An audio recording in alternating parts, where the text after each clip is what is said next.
Namaste Aditi, Namaste Bela. Hi, Namaste. Hi Bela, welcome to Chai and Chat. Thank you for having me on your podcast. It's a privilege. Oh, we're most welcome. And I hope Aditi and Bela, you both have your chai ready. Yes, we do. We're getting ready for a wonderful chat. Bela Bora lives in Pennsylvania with her family. And she has been a real estate agent working in the Philadelphia, Pennsylvania area for a while. Tell us how you got here. So real estate I've been doing for 11 years now. My life in the US would probably be into like some decades. The first decade was solidifying the marriage, getting to know the husband better, having my kids. I was a stay-at-home mom.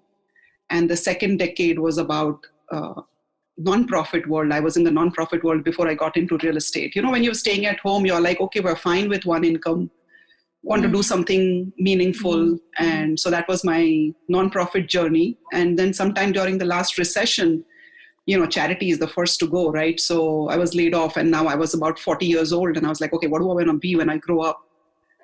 And around that time, we were looking for a house and a realtor was helping us find a house. And we found, we moved here about 11 years ago.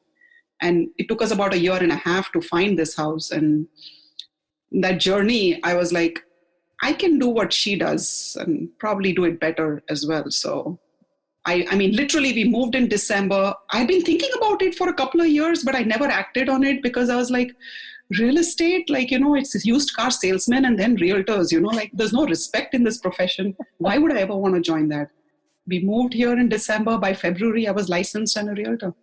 From December to February, so it took you only 2 months? Yeah.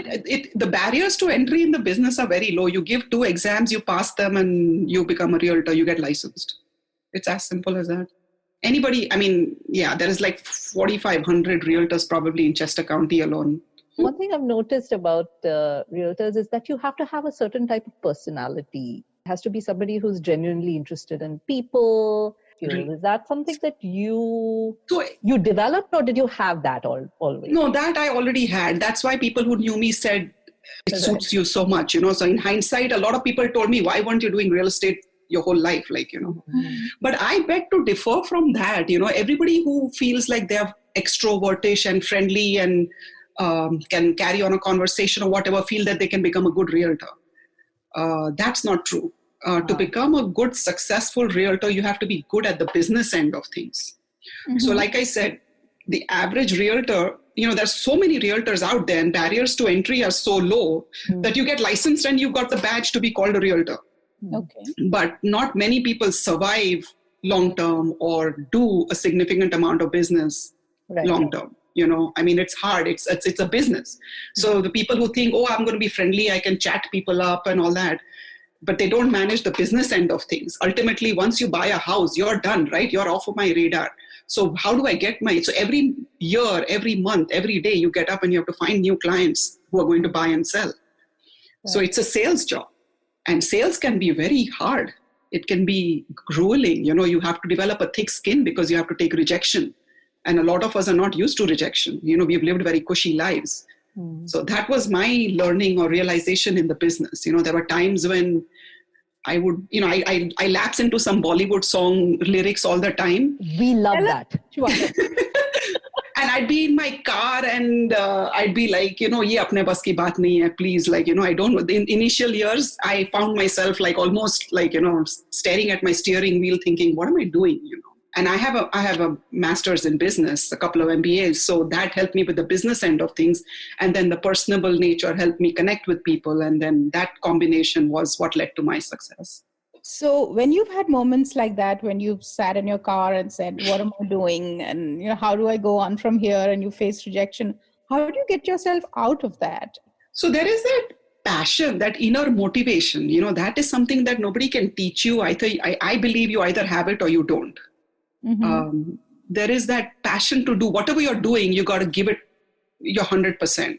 Mm-hmm. And I have seen, now in my, experience, a lot of others who may or may not have that, So some of it is inner motivation. Some of it is some little push. I am a big reader. I listen to podcasts and all. So, there's real estate coaches out there who can help. I don't get coached, but I listen to their podcasts. So that's what competes with your podcast, you know? Well, yeah, we have absolutely nothing we can give to any real estate. No, but I love it. So actually, speaking of your podcast, I have to tell you this story. I thought it was called Chai and Chart before. Yeah. So for me, that just seemed like a perfect segue. Chai and Chart, those are my two favorite things. I'm like, if I have a food podcast, that's what I would call it. And then I realized I have to change that. Yes. Yeah. Then I realized it's chat, and I'm like, Gappa Goshti, that works too. You know, I'm fine with that too. Yeah, we were going to make it Chai, Chat, and Chart. The three things together, and then it just became a bit too complicated, and then we thought it's too much of cha. Charcha. Yeah. Is it true that, I mean, I'm sure you have both Indian, non-Indian clientele and stuff. Are there different approaches that you take with Indian versus non-Indian? Are Indian clients looking for something specific which, say, you don't get from a non-Indian? Yes, there is a certain, there were multiple questions that you had in there. So I don't do anything different with my clients. About 50% of my clientele is Indian and 50% is, so that's the beauty about being in the US, right? The diversity is phenomenal, right? And there is a certain Indian connection. I have had people calling me and they feel very comfortable talking to me because they believe, oh, I'm from India, and then I'll understand the culture and I'll understand what they're looking for, and therefore I'll be able to help them better.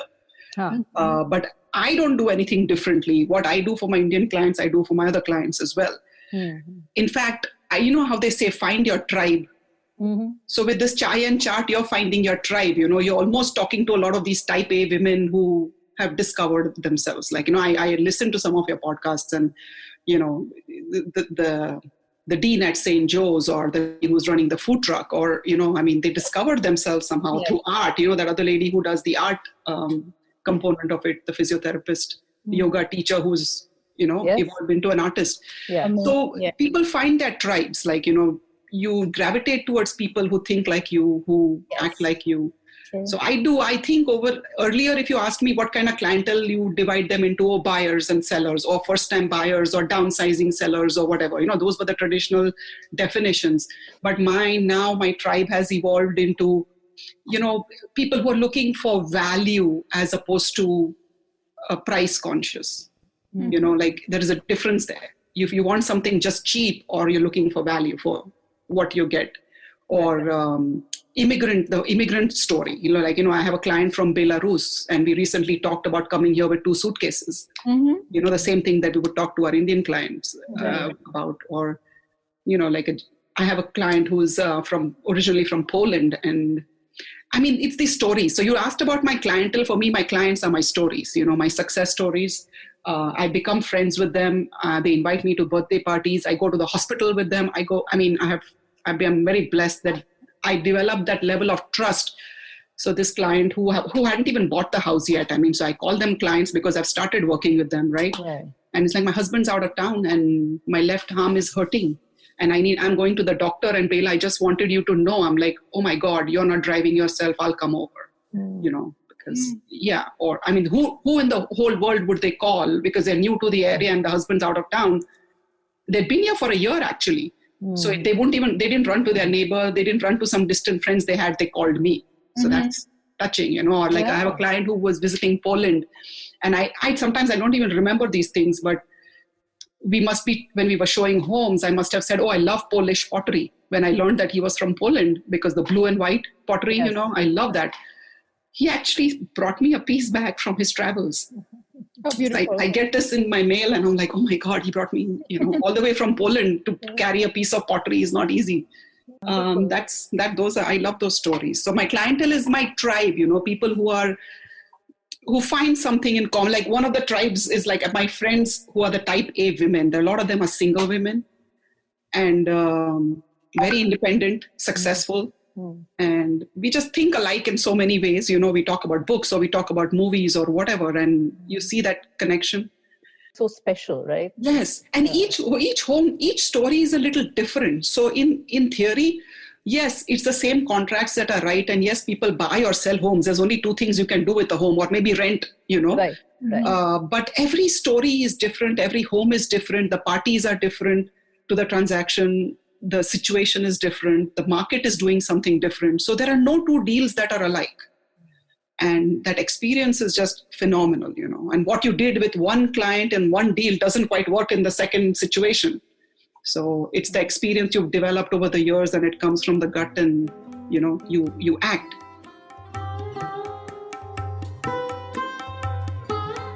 Wow. Yeah. So walk us through some of the things you do with the clients. Like you just gave us a few examples and how they reciprocate. And so this is one of the most expensive things you will own. So that level of trust and comfort, people assume. So there are some studies that have shown that real estate buying and selling is up there in terms of the most stressful things a person goes through in their lives, like death of a family member or a divorce. yes. Yeah. So the move is too stressful. So my goal is to just hold your hand through action, through the whole deal. Mm. And I do it by educating. I'm very analytical. So a lot of numbers, a lot of spreadsheets, a lot of paperwork, a lot of analysis, all of that ahead up front. I'm listening to what my clients want. So these days I'm not meeting people in person. So we do Zoom sessions, Right. So if you want to buy a house, I want to listen to exactly what you're looking for. And I want both husband and wife, because I become the marriage counselor also sometimes, Yes. They have different needs, right? Yeah, no, absolutely. Different wants, yeah. Yeah. No, I tell her, okay, you got your basement, let her have her kitchen. I'm known to say things like that. So I am listening. I'm listening to everything that they're saying. That is the key. And then what I do is I share what the market has to offer. Mm-hmm. So one of the favorite things I do is I share my screen and I show them the MLS that we use, and they tell me, I want this price range, I want this many bedrooms, I want this many bathrooms, I want this location only, this school district only, and I want only a 5-year-old home, and I plug it all in. I'm not saying anything. I just plug in everything that they want, and I say, okay, how many homes do you think sold in the last year that matched your criteria? Mm. And I hit enter in front of them, right? Because if I say this, it doesn't have as much impact. But if you're looking at my screen and I'm doing it real time with you, and this is the criteria which you just gave me, Right. I hit enter and it shows that only 20 homes sold in the entire year. I'm like, well, it looks like you're going to take about 4 years to find a home if this is what your criteria is. And then if you go dig deep into it, there's other things that you're going to eliminate them for. Mm. So ultimately, you're looking for a needle in a haystack. Yeah. So then they back up a little. Maybe that garage wasn't that important in my price range. Yeah. And I can play the what if games. What if you increased your budget by this? See what happens. So that I found, especially during COVID times, like the screen share I used to do in my office on the big screen TV in my conference room. But to get people to my office was tough. This is a lot easier. They can do it from their homes, and they find much more comfort in doing that. They're not as intimidated. Earlier they would think, she's going to make me sign something if I go to her office, and I'm committed. This is from the comfort of their home. I share with them, and then they're hooked. Then they never want to leave me. So in a sense, the pandemic has changed the way business is being done, how real estate is being sold. Absolutely. Absolutely. And I mean, changed, yes. Earlier we used to do showings, and for some realtors, it hasn't. Some realtors just take a key and keep opening doors. I don't do that. My strategy has always been, no, why? I'm listening, right? Mm-hmm. So then they say, let's go see this house. And I'm like, you didn't want to see the school district. That house is in that school district. Why? Mm-hmm. So it stops right there. I'm not opening doors, because that I believe is very frustrating. If you've seen 50 houses and you're still not finding that house, you're very frustrated. So now you're focused on the type of home you're looking for. Otherwise, if you're out this wide, it's difficult to find something. Like, I have people who say, okay, my budget is 350, but then they send me homes that are 425. I'm like, why are we even looking at this? Once you like the 425, you're never going to like the 350. Right. So things like that. That's what my clients value the most. If you read some of my reviews, they'll say, oh, Bela, we got so excited about this house. She brought me back down to earth saying, you said you wanted this, this, and this, and you said you didn't want this. But it's so good to be reminded of that when we are so excited and not thinking about all these things, right? Like my goal is not just to sell you any home. My goal is to sell you the home you wanted in the first place. Right. I do want to, because I'm sure you have some really interesting stories. So Please tell Well, us. all realtors at some point want to write a book about their experiences, you know. some interesting stories. Yeah, tell us a chapter or two from the book that's coming. Yeah. No, stories are what life is all about. I have some heartwarming stories. So I'll tell you one funny story. So we have a divorcing couple. Okay. So they are using me as this tennis ball in all the communication, right? God. A young couple, desi couple, you know, and in their 20s, you know, sad that they were divorcing. And husband had moved out of the house and the wife was here and I'm selling their home. And so I have been in that situation before and I didn't want to become this tennis ball between the two. So I said, everything that we're going to communicate 3 ways. You know, you're both going to be in that group chat, you know, and I'm always going to text the group. I'm never going to text each one of you individually because they were trying to play me one against the other and I didn't want to get into that, right? I mean, both of you have to sign the paperwork and agree to whatever. So we have an open house scheduled. It was Valentine's Day and she left a gorgeous lacy bra in a box right next to my brochures where I'm talking about like the house and fabulous box. She had a new boyfriend apparently and he gave her this Victoria's Secret type lingerie. And I mean, I walk into the house and the first thing I see is that. So she clearly wanted me to, you know, send that message across. And I'm also like, you know, hum bhi koi, you know, kachi goli nahi hai. You know, we're like, okay. I didn't send him a picture. I didn't say, and I'm communicating through lawyers at this point because the two of them are fighting like crazy.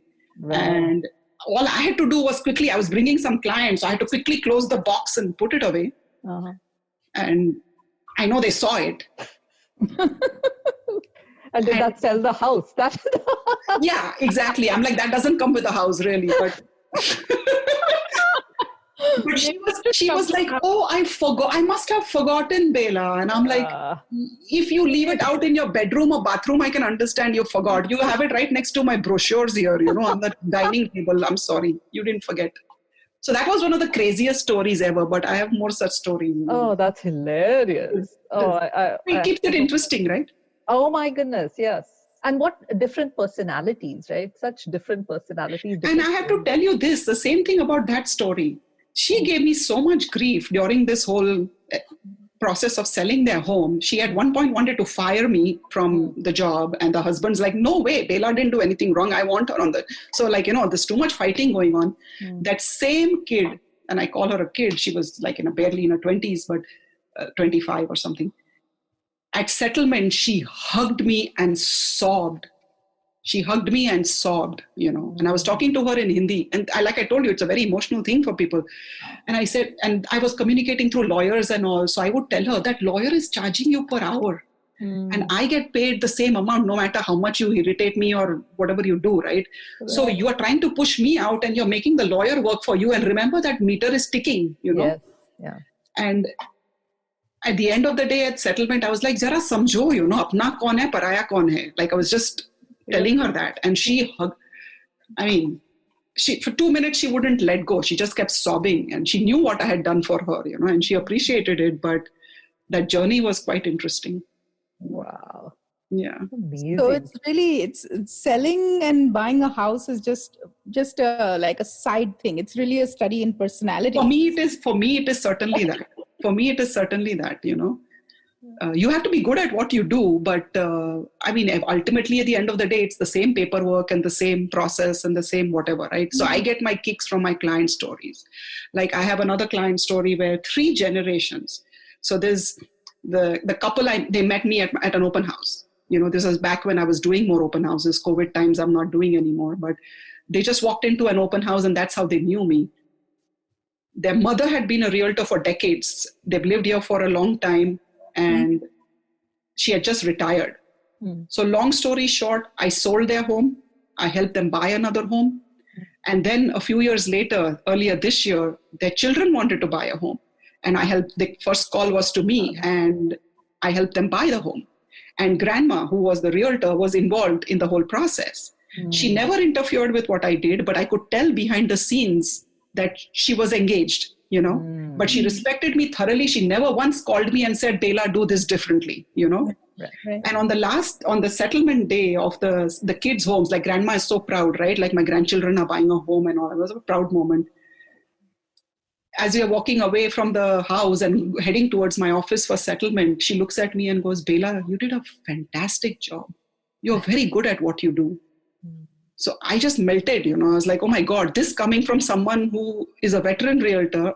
And she could have referred a dozen realtors to her family, right? Like when you've been in the business that long. But her family chose someone they'd met at an open house and chose not once, but multiple times. I mean, it's just, to me, that's, those are my stories, right? Yeah. So it kind of gives me goosebumps as I'm talking about it also. I know, I'm getting goosebumps. Yeah. Because it really is. And for a period of time, the realtor is the one that you're talking to every day. Absolutely. Put myself into my clients' shoes, If they're nervous about multiple bids, I can see why. So I explain how to do it better. Or, when they're not able to agree on something, when the husband and wife are like, not able to decide, I actually make them sit down. So, Aditi, you mentioned that you wrote down a list of 10 things that you wanted.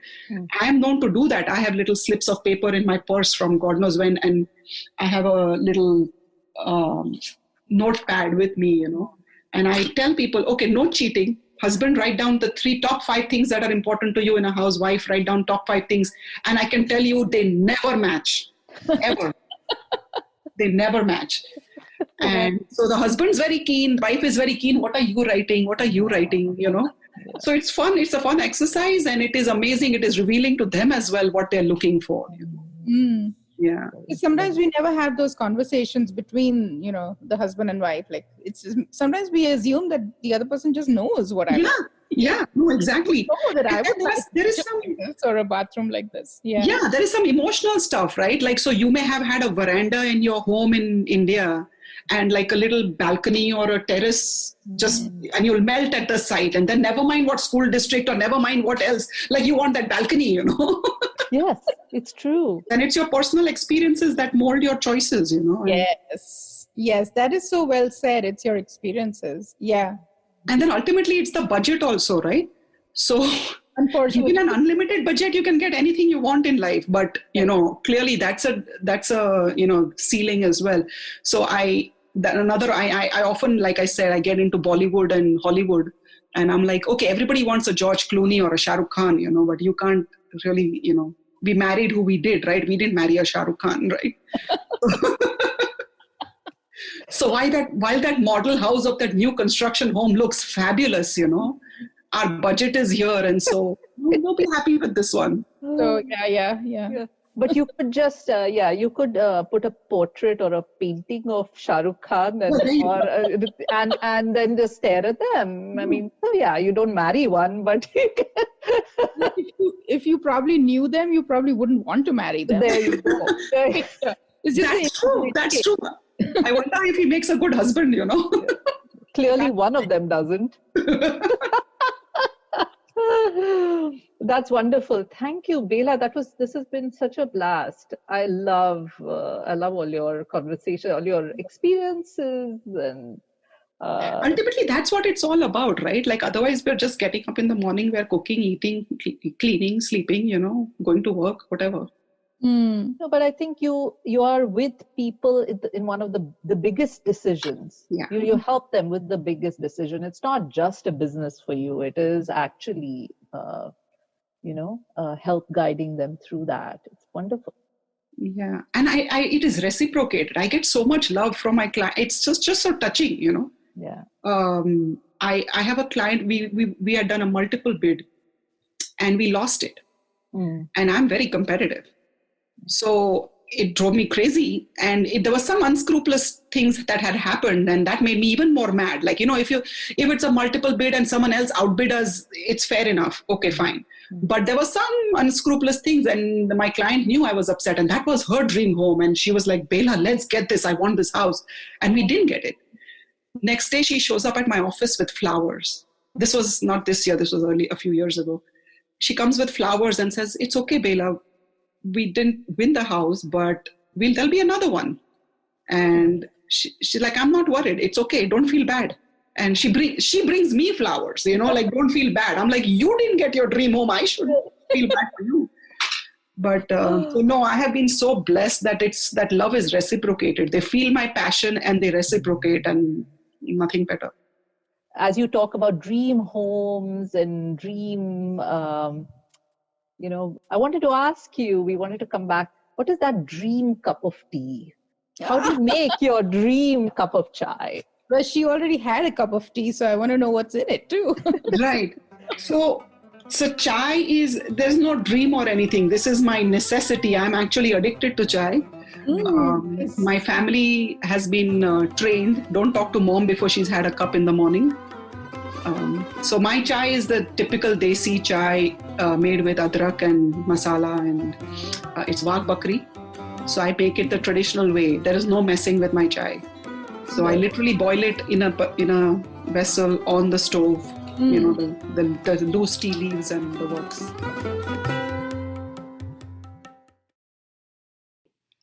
If you found this interesting, please do give it a like, show me some love, subscribe to my channel. I'm also found on Instagram and Facebook, Bellavora Homes. You can just Google me for more information about me. Would love to see you on the social media channels. Take care.